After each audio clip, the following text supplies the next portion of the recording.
चंदौली सांसद वीरेंद्र सिंह से जानते हैं कि पूर्वांचल भारतीय किसान पूर्वांचल के राष्ट्रीय अध्यक्ष आपसे मिले हैं, क्या मामला था? देखिए, दो मुद्दों पर माननीय अध्यक्ष जी ने बात किया है।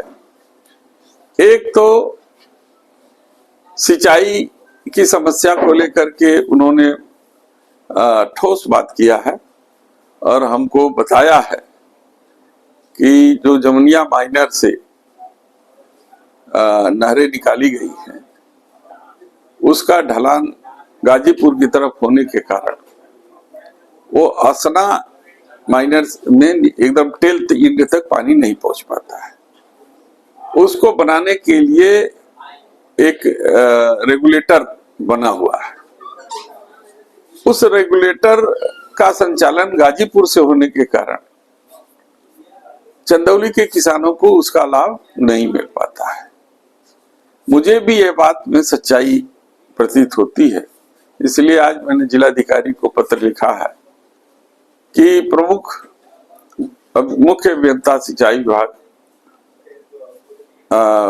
को भी उसकी कॉपी हमने दिया है कि आप उसका सर्वे करें और उस रेगुलेटर को यदि असना के पास लगाया जाएगा, जिसका नियंत्रण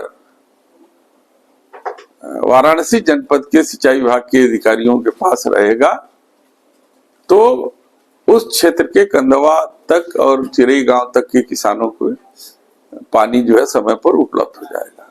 नहीं तो मनमाने तरीके से गाजीपुर में लोग उस रेगुलेटर को बंद कर देते हैं। जब पानी की आवश्यकता किसानों को होती है तो वहां नहीं पहुंच पाता है पानी। तो इस समस्या के समाधान के लिए मैंने उनको पत्र लिखा है और ये भी लिखा है कि यदि इसमें इस रेगुलेटर को ट्रांसफर करने में जो भी धन की आवश्यकता हो वो हमारे सांसद निधि से ले लिया जाए, ताकि किसानों को आने वाले समय में दिक्कत ना हो।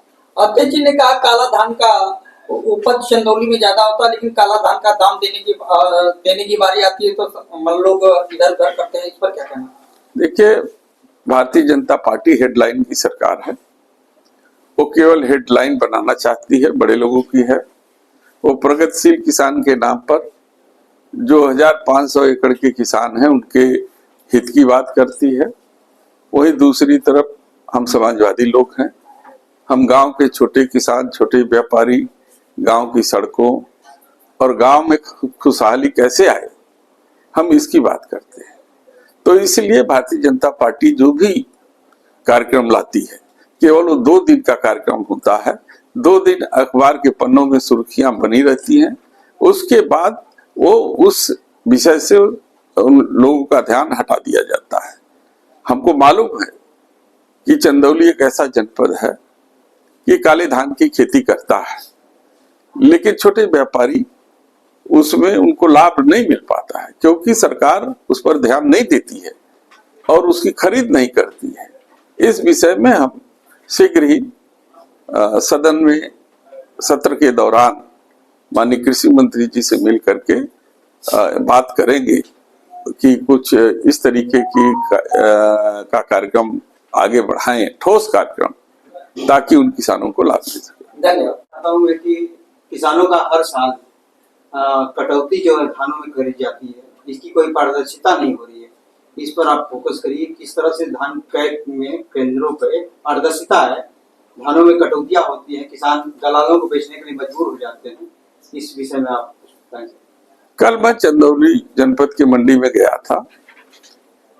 वहां पर जो क्रय से लगे हुए सारे मंडी के और आरएमओ और एआरएमओ अधिकारियों को हमने निर्देशित भी किया है कि किसी भी तरीके से चंदौली जनपद के किसानों को धान के विक्रय में परेशानी नहीं आवे। ऐसा व्यवस्था बनाइए कि किसान आए तो उसकी धान की खरीद हो, और वो सारी व्यवस्था आपको सुनिश्चित करना है।